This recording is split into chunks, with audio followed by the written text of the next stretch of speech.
Hey y'all, this is Ashley from Cannabis Nursing Solutions. I am the Endocannabinoid Specialty Nurse who has been running this channel, and I wanted to talk to y'all today about networking.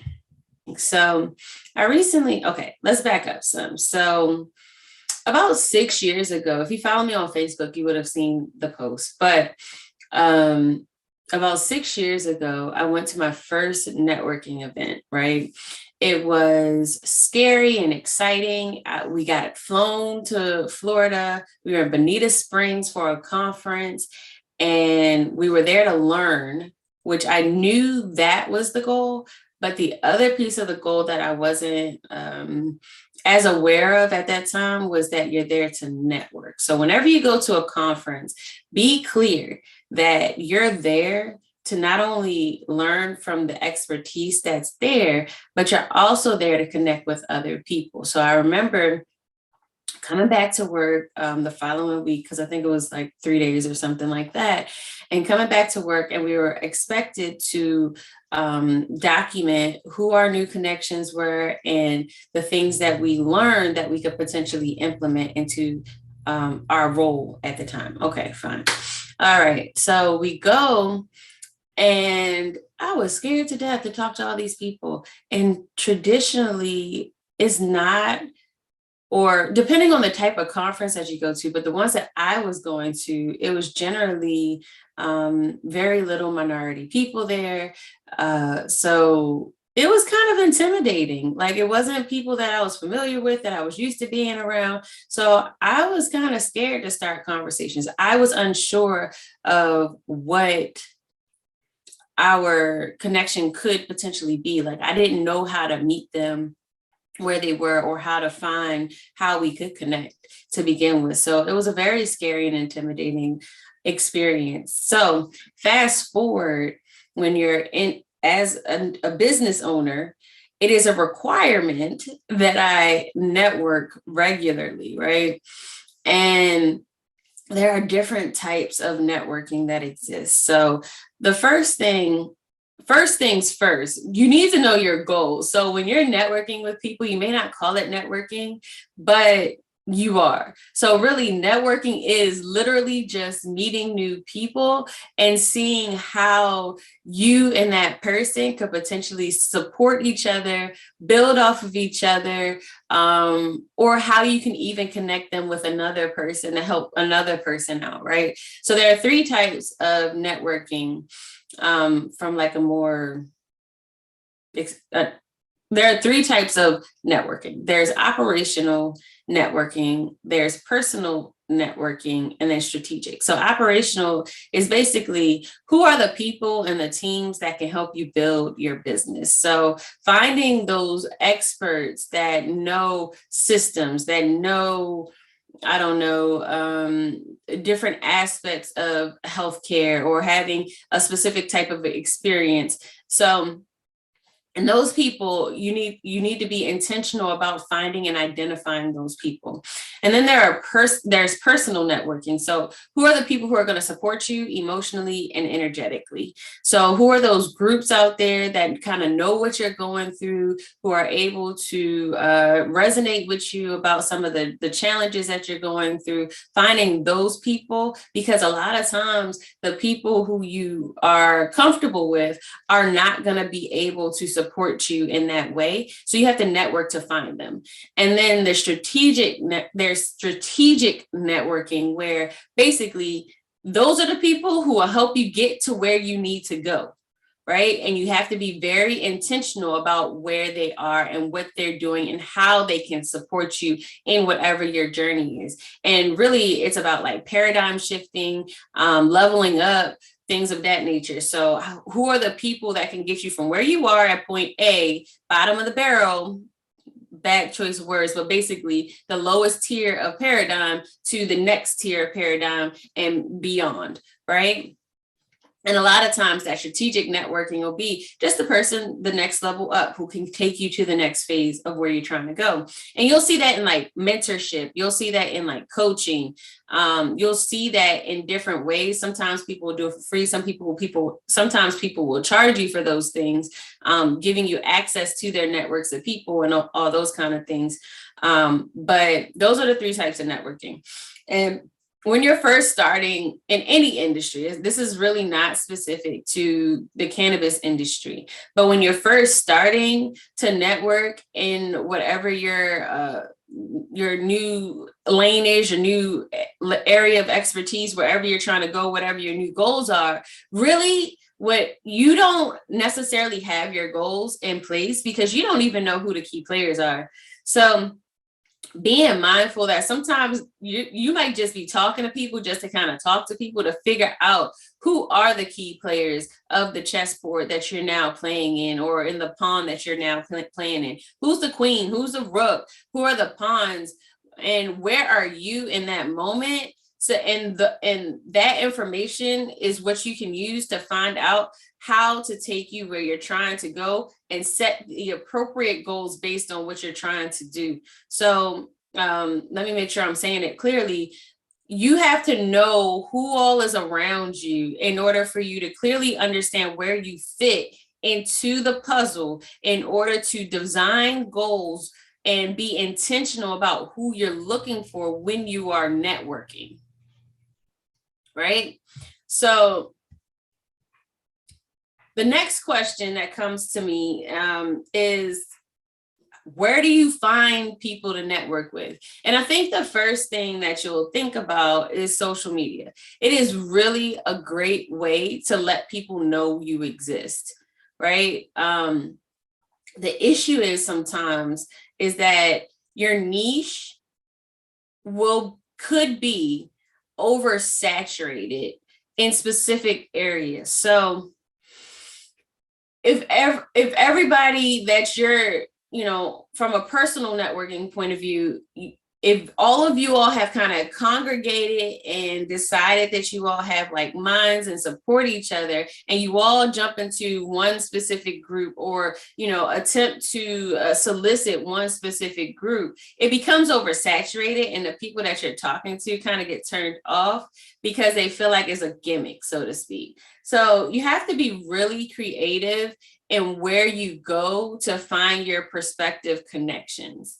Finding interesting groups that may or may not have anything to do with where you would assume you would find those people. So, and that goes back to why it's so important to have a really good avatar or a target client, because if you understand your target client inside and out, you know where that person frequents, you know what their interests are outside of the basic general obvious things that people can find. So that way your personal connections, it doesn't seem like you're competing with your personal connections. You don't want to do that because there's so many opportunity. And especially in the cannabis space, a lot of us specifically, our niche is cannabis nursing, right? But we need to niche down to what is it specifically that we're offering to the people that we're trying to talk to that makes us unique in comparison to the personal connections that we've already designed. So, and that's the other reason why it's important to understand your personal network, right?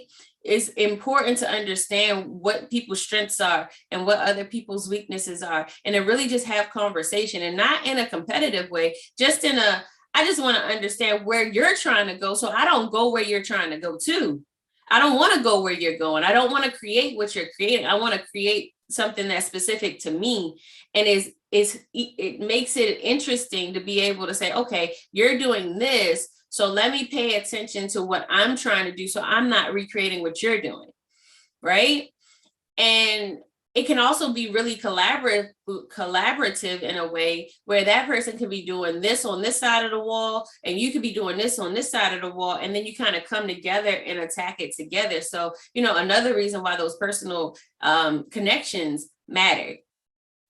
So really just think about who your avatar is, who you're trying to talk to, and then alternative spaces where you can connect with those people in order to, stand out, to seem different, to be unique amongst those people.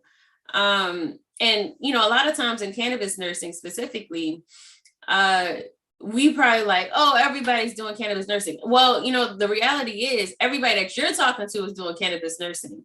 So if you're seeing everybody saying the same thing to you, you're not paying attention to who your focus is. So really putting blinders on when you're speaking, right? And talking to the people you need to talk to. So blinding out your personal network, because that's not who you're talking to. You're talking to your personal network to connect, get validation, get social validation, support from each other. But when you are projecting out, you are specifically trying to connect with a type of person so you can create impact for that person and change their lives in some way, right? And then there are multiple types of social media, right? Like we're probably all familiar with it, but there's Facebook, there's Instagram, LinkedIn, Clubhouse. Pick one. You don't need to be everywhere. And I say that because for some of us, we need to understand the algorithm by which these platforms work. So Facebook is great because it utilizes Facebook groups. So you can search for the groups that you're looking for. But if you have these really, really big groups, 20, 50, 60,000 people in it, are you actually able to talk to the people you're trying to talk to? Because sometimes the algorithm won't pick you up so so the people can see your post, right? So are you niching down to the point where you're finding those smaller, more intimate groups where you can stand out, where you can really communicate with the people you're trying to communicate with? Instagram is another way to make your presence known, but take note that Instagram is more of a visual platform. So pictures, appealing pictures, quality pictures, high quality pictures, I should say, is where you want to put those things. And sometimes when you have a lot of language on Instagram, it doesn't necessarily resonate with the audience that is there because they're not here for that. And especially with the advent of Reels. But on a positive note for Instagram, they made it so you can collaborate or invite people as collaborators so you can share each other's audiences and then give your posts more exposure. So it is a catch-22, but definitely a great place to consider. LinkedIn is more of a professional-based business, so you can't and cannabis is not blocked on LinkedIn. That's the other piece of it. I believe it's owned by Microsoft, which is what makes it a little bit different. The algorithm is quite different, but you definitely want to focus more on the wordier content. So if that's your thing, definitely utilize that. But you also want to appear professional because the people there are expecting professional content. So writing articles, writing evidence-based topics, really having a lot of wordy, meaty content on LinkedIn is definitely a good fit if that's where you choose to be. And then Clubhouse is where you're using your voice. So, ultimately, I think every aspect of social media can be important, but you take note of what your own personal strengths are. So I choose not to utilize Clubhouse as much because I actually don't prefer to use my voice as my method of communication. I like that you can see my whole face and you can get my whole context, and I don't like kind of the rushed nature that it can place on you when you're trying to speak. So that's just my personal preference based on my personal strengths and weaknesses. I know that that's what's a good fit for me. So really take time to take note of what would be a good place for you to focus your attention on so you can really get to know the algorithm that you're working with. Like I said, so networking on social media is one thing. And then the other piece that we're kind of a lot of us are shy away from because it might make us nervous is in-person events. So, and especially since COVID. So when COVID came around, basically the world was shut down. You you couldn't go out, everything was based in the internet. So in-person events technically meant Zoom. So finding ways to connect with people in a Zoom call is one way to connect, but it's just not the same. And now that the world is opening up, I do want to take some time to highlight in-person events as a great way to really begin a relationship. So if you're going to an event, you definitely want to make sure that you're moving around the room, that people get access to you, you get access to them, and they kind of see you and you can at least engage with a smile or something like that. But the thing that I think makes most people nervous about in-person events, and I started this conversation talking about that time when I went to the conference 6 years ago. And I was scared to be there with people who I didn't think were like me. But the reality is, a lot of times when you go to in-person events, you're there for the same reason. You're there because you support some idea, you support some sort of cause. So, if you go to an education event and everybody's there for education, how do you start that conversation off? And making it seamless and based on your interests and not based how you can use the person is really the key to in-person events. And being very clear, like, everybody's here for the same reason. So you could probably have the same conversation 10 times and it be effective. The thing about in-person events, though, is that sometimes people get in it, like, especially like the speakers or other people who might be getting a lot of attention for whatever the reasoning is. You need to find ways to stand out.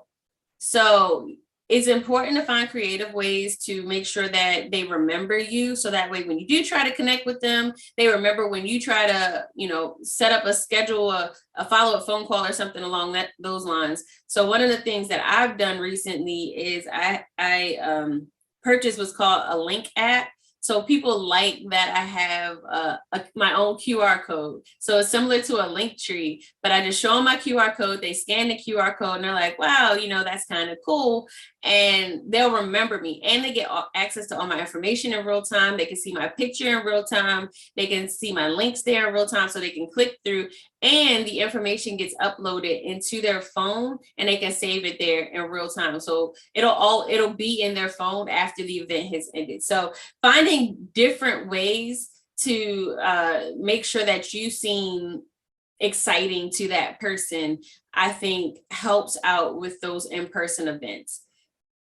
And then also leverage your current connection. So if you're there and you happen to know somebody, or even if you know of some, you follow somebody on Instagram and you've been following their story and they happen to be there, like, use those connections to introduce you to more connections. Hey, can you introduce me to this person? Hey, can you, would you mind like bringing that person to me or whatever, so I can begin that conversation and having more access to connections. And the more that you engage, the more people will be attracted to you, especially if it's lighthearted engagement, because people want to go where they feel like it's not going to be kind of icky and stiff, I mentioned that it is the most effective way to begin a relationship. So for social media, it takes quite a bit of connection with people through social media to really get them to understand where you're coming from, what you want, what your intentions are, and for them to feel comfortable with you. So when you're in person, it is a lot easier to really engage, have that eye contact, possibly personal touch, like touching the arm or something along those lines. And also remember your goals. So when you're there, remember that there are 3 different types of networking. Is that personal connection, strategic, and operational. So know what you're trying to get out of the situation that you're in. So I was talking to somebody about the National Cannabis Festival. So yes, it's a great way to connect with people, but consider the amount of people that's going to be there. If we're talking 100,000 people, that's going to be on huge grounds. And, let's say people are there to make money, you having a discussion about how you can support them with education probably won't be a priority to them, right? So really consider the venue that you're going to, why you're going there. So in that situation, the goal would be to literally get information so you can do the follow-up piece. And then also be fluid. It's not always going to go like if you have your list of questions and you're ready to talk to somebody, you ready to ask your questions like it's an interview and they don't have time for it, be okay with that. Hey, can I get your phone number? Can I get your email address so that way I can follow up with you and maybe we can have more conversation later. So ultimately, it really is important to begin networking, establishing yourself in the market and letting people know that you exist. And then also establishing yourself as the subject matter expert in the space. So having quality conversations is super important. So I will go back to the fact that all networking is based on actually connecting. So don't have a conversation with them that is superficial at best and think that you've connected. You probably need to connect. You need to follow up. You probably are going to need to talk more often, and especially on social media.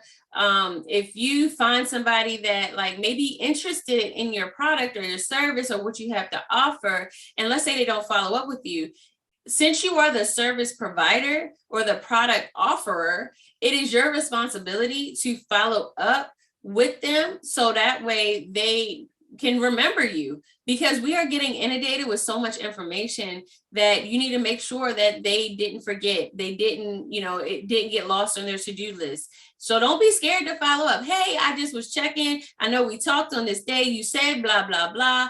And now, I want to make sure that this is something you're still considering. Here's my information again. Like, don't be afraid to do those things, because it's almost imperative in the way that we get inundated with the information that you follow up multiple times in order to make sure that people heard you the first time and remembered you, right? So another investment that I also think that everybody should take advantage of is some sort of scheduling app. So that way you can spend like 20 minutes having, a coffee time or a chat time or a tea time or whatever, smoke time, whatever it is that you choose to do with that person. So that way you can have one-on-one conversation with you so they can understand you, you can understand what their needs are, and really just find time to truly make real life human connections with one another, because ultimately that is how you make impact. So I wanted to kind of touch on the networking piece of it. I know that's something that I struggled with when I was new in the networking space, when I first got my leadership role, and then even as a business owner now. It is something that still makes me nervous. And especially because I am an introvert naturally, I do have to put myself in position and prepare myself to be intentional about how I connect with people. So definitely take some inventory on how you also can do the same for yourself and how you can make the impact for your patients, your prospective clients, your support team, whoever it is that you need to make sure that you get to the next level. So I hope this was helpful. You can definitely follow me on Instagram at Cannabis Nursing Solutions. Definitely the book Stigmatized will be coming out soon, so I'll put the waitlist link there. And I hope you have a wonderful day. Let me know in the comments what you think.